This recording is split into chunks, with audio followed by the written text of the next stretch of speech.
Hello Bhadrak welcome to Prakash Times. आज आम देखा केसीओर 7टा न्यू भेरिएसन आसी जोटा आपंकर मेड इन इंडिया प्रोडक्ट अच्छी। तो आज फास्ट आम देखा चेन रो गोटे न्यू मॉडल आसी देखो जोटा डुअल फिनिश चेन अच्छी। एटा आपंकर 5 बार वाटर रेजिस्टेंस रहिबो plus full stainless steel body अच्छी।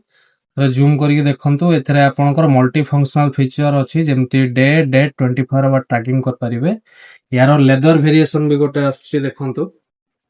ए भेरिएसन टा आपनकर ब्लैक डाइल रे rose gold case plus brown रो स्ट्रैप रही। स्ट्रैप टा भी जेन्युइन स्ट्रैप अच्छी।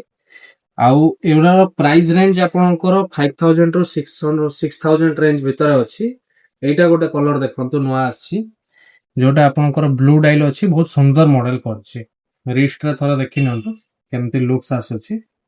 एथरे आपनकर फुल 2 इयर्स रो वारंटी रहिबो प्लस आपनको डेडिकेटेड सर्विस भी रहिबो। तार आ गोटे मॉडल भी देखंतु लेदर रे आसीछि। एटा भी बहुत सुंदर मॉडल अछि। जदि आपण काहाको गिफ्ट करिया पई चाहुचंती कि डिलीवर करिया पई चाहुचंती थरे विजिट करंतु। आम लोकेशन हला in front of Bhadrak head post office. जदि आपण माने आसीबा को चाहुचंती ताले गूगल ले भी आपण आम लोकेशन सर्च करि परिबे। मो कांटेक्ट नंबर तळे देई दउची, आपण कॉल मध्य करि परिबे। धन्यवाद।